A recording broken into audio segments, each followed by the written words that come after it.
Primary school থেকে যখন high স্কুলে উঠি তখন নিজের কত বড় বড় মনে হয়। আর ক্লাস 6 থেকে 10 পর্যন্ত এই 5টা বছর কত স্মৃতি ছিল, কত ভালোবাসা ছিল। আর আজকে সবকিছু ছাইড়াই এসএসসি পরীক্ষার জন্য বিদায় নিতে হইতাছে। কিচ্ছু করার নাই, কারণ দুনিয়াতে কিছু পাইতে হলে কিছু হারাইতে হয়, এটাই হয়তো স্বাভাবিক।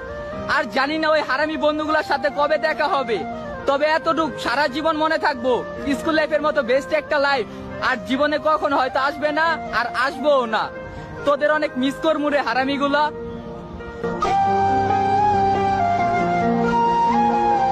আগে আগে স্কুলে যাওয়ার জন্য কত বাহানা, কত অজুহাত খুঁজতাম। ক্লাস 8-9 ওঠার পরে এমনটা ভাবতে লাগলাম, এই ভালো সময়টা যেন কখনো না ফুরায়। স্কুল থেকে যখন একসাথে বাসায় ফিরতাম, শেষ হয়ে যেত রাস্তা, কিন্তু ফুরতো না আমাদের কথা।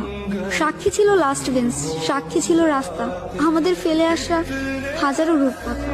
ফাইনালি চলে আসলো বিদায়ের সময়। স্কুলে প্রথম দিনটা আর শেষ দিনটা একই ছিল। চোখে জল ফেলেছিলাম 2 দিনই, কিন্তু কারণটা ছিল একেবারে আলাদা। একটা যাবার আনন্দ আর একটা বিদায়ের ব্যথা। স্কুল জীবনটা ছিল কত স্বপ্ন, কত আশা, কত স্বপ্নের চাদরে মাখা। ক্লাস 1 থেকে 5 পর্যন্ত উঠলে মনে হতো যে জীবনটা কতটা আনন্দদায়ক হচ্ছে, হয়তোবা আমি বড় হচ্ছি। আর ক্লাস 6 থেকে 10 পর্যন্ত ছিল কত আশা যে কলেজে উঠবো, স্কুল লাইফ শেষ করে আজকে জীবনের তাগিদে এক একটা বন্ধু এক একটা জায়গায়। বন্ধু, তোদেরকে বড্ড বেশি মিস করি রে। I really miss you and I really love you বন্ধু।